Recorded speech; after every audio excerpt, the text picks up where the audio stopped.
company na online loan application ito guys na namataan ko dyan sa Google Play Store na kalalabas lang din na kung saan ay pwede nga daw po ditong makahiram ng pera starting from 3,000 up to 60,000 pesos. At ito nga daw po guys ay safe and transparent, no hidden fees, easy steps to apply at fast approve and disbursement. Ito na guys ay base doon sa kanila pong pagpapakilala or sa commercial ng kanila pong online loan application. Kaya naman guys, kung ikaw naman ay interested na malaman ang buong detalye about sa bagong labas na platform na ito, abay panoorin mo na muna ang video na ito. Huwag ka na muna mag-download dyan. Huwag mo na itong install until na hindi mo mapanood ang video na ito. Dahil dito nga po guys ay bubusisihin na muna natin. Sisilipin ko na muna siya para sa inyo. And at the same time ay a-applyan ko na rin nang sa gayon sabay-sabay po nating malaman kung ito nga ba ay legit, recommended, at makakatulong ba naman ito sa atin sa pangangailangan nating pinansyal. Huwag mo na ura-urada na mag-apply or mangutang sa online loan application na ito. Nang sa gayon, maging prepared kayo or maging aware kayo kung ito nga bang utangan na hiraman niya ng pera nga safe at trusted ba na hiraman ng pera ngayon. Kaya naman bago tayo mag-proceed dyan, kung bago pa lang po dito sa aking YouTube channel, please consider to subscribe na muna and click mo na rin po ang notification bell dyan para naman lagi kang updated sa mga incoming videos na ina-upload ko dito.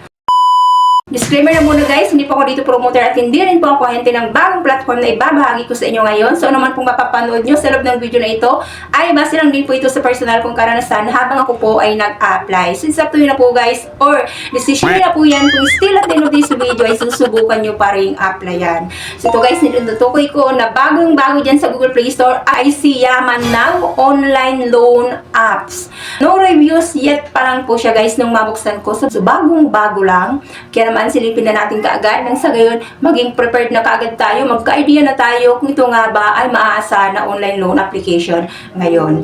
Apply 24/7 and get approval and as quick as 10 minutes. So funds are transferred to your GCash, Maya, or bank account once approved. So 100% digital process, flexible and transparent. At Securities and Exchange Commission registered and secure online loan application naman daw po sila. Ito nga po ay operated po guys ni Best Friend Lending Corporation with fully licensed fintech company under Philippine Securities and Exchange Commission with registration number and then with certificate of authorities. So na-install ko na nga po guys ito si Yaman Now. First nga dito guys, hihingian na po kaagad kayo ng any government valid ID na maaari nga daw po kayong makapamili kung driver license po, PRC ID, SSS ID, passport ID, postal ID, at UMID ID. And next dyan guys ay identity information. So education, marital status, number of credit cards, email, gender, residential address, at address detail. And click lang po yung next. Number 2 guys ay work information. Dito guys ay tatanungin po kayo kung kayo nga po guys ay employed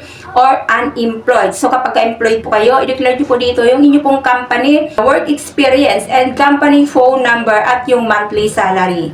And next dyan guys ay withdrawal information na kagad. So meron po sila dito available na e-wallet at bank transfer. So e-wallet naman po guys ay pwede ang GCash, PayMaya at StarPay Corporation. Fourth dyan guys ay andun na po kaagad sa loan confirmation. So meron nga po sila dito timer na up to 5 minutes. So kailangan makapag-decide ka kaagad kung hihiram ka ba sa kanila ng pera or i-grab mo nga po ba yung loan amount na i-offer nila sa'yo. So dito nga po guys ay meron nga daw po akong loan amount na 4,000 pesos. So loan term ay 121 days. And dito ay nagbigay din po sila ng up to 3 terms. So 2 periods up 3 periods. So if ever nga po guys na 2 periods ang pipiliin ko, sa schedule 1 ko ay kailangan kong ibalik ka agad. Ngayon pong darating na December 28, 2025 yung halagang 3,960 as principal amount and interest nga daw po nun ay 560. So ito guys ay within 6 days lang po ito guys. So malinaw na within 6 days ko lang pala magagamit yung papahiram nila na pera if ever na ma-approve po ako dito. Second schedule ko is on April 22, 2026 which is na 40 pesos na lamang at interest nga daw po ay 0. So ibig sabihin po guys ay umabot nga naman po siya ng 121 days to the point na yung pinakang last na babayaran ko na umabot po ng April 22 ay yung halagang 40 pesos na nga lang daw po ang ibabalik ko. So which is na kung titingnan po natin doon po sila nag-focus sa within 6 days lamang po na repayment term.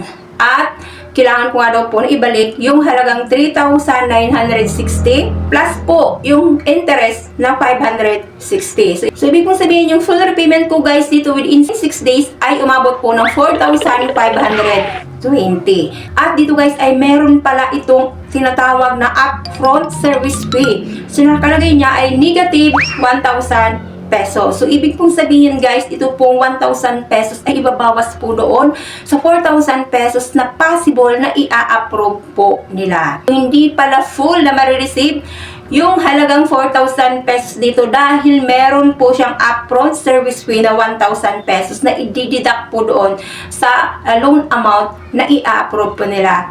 At within 6 days lang ay kailangan ko nga po na ibalik yung halagang 4,520 kasama po yung interest na 560. Mukhang loan shark ito si Yaman Now. Ang mabigat yon para sa akin dahil imagine, babawasan ko yun ng 1,000 pesos at within 6 days lang ay ibabalik mo yung halagang 4,520 na kasama yung interest. Okay, so dito pa lang magkaroon na po kaagad kayo ng time na mag-isip, aralin kung ito nga ba si Yaman Now online loan application ay susubukan nyo pa rin applyan or hiraman ng pera.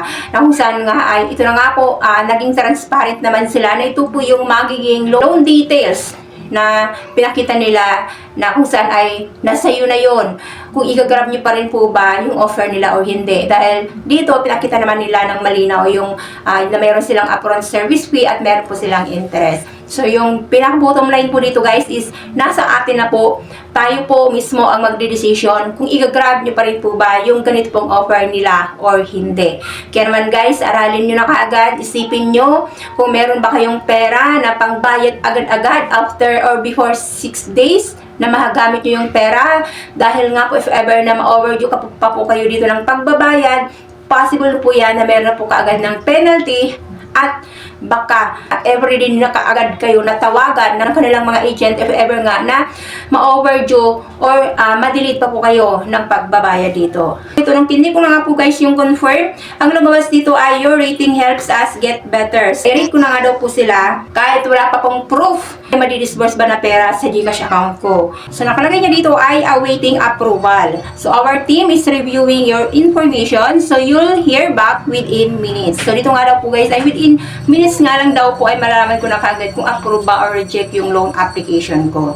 So nakalagay niya dito ay order number at loan amount ay 4,000 pesos at advance service charge ay 1,000 pesos at withdrawal amount ay GCash. After an hour, so mga 2 hours na nga po ito akong naghihintay kung meron nga bang madi-disburse na pera sa GCash account ko. So far, wala naman po akong natanggap guys kung approve ba yung loan application ko. At wala din ako dito guys na-receive na ini-notification mula sa kanila about or regarding po doon sa status ng aking loan application. Baka guys, ito rin po si Yaman Now ay isa sa mga loan applications na paasa na kung saan nga po ay kinukuha lang din po yung mga personal informations natin but at the end ay wala rin naman pala tayong marireceive na approval amount. Kaya naman guys, ito nga po yung sinasabi ko sa inyo na mas maigi nga naman na napapanood nyo na muna or may advance information na po kagad kayo regarding sa mga ganitong bagong labas na online loan application dyan sa social media para naman at least bago pa man po kayo mag-attempt na manghiram dito ng pera, at least may idea na kayo kung ito nga ba ay legit at makakatulong sa inyo or hindi. So, para sa akin, hindi siya recommended as of now dahil nga po sa kagaya ko, so wala po siyang notification or kung reject ba or approve yung loan application ko. So ayun guys, thank you for tuning in at for watching at pag-support po dito sa aking munting bahay. God bless po. Bye-bye.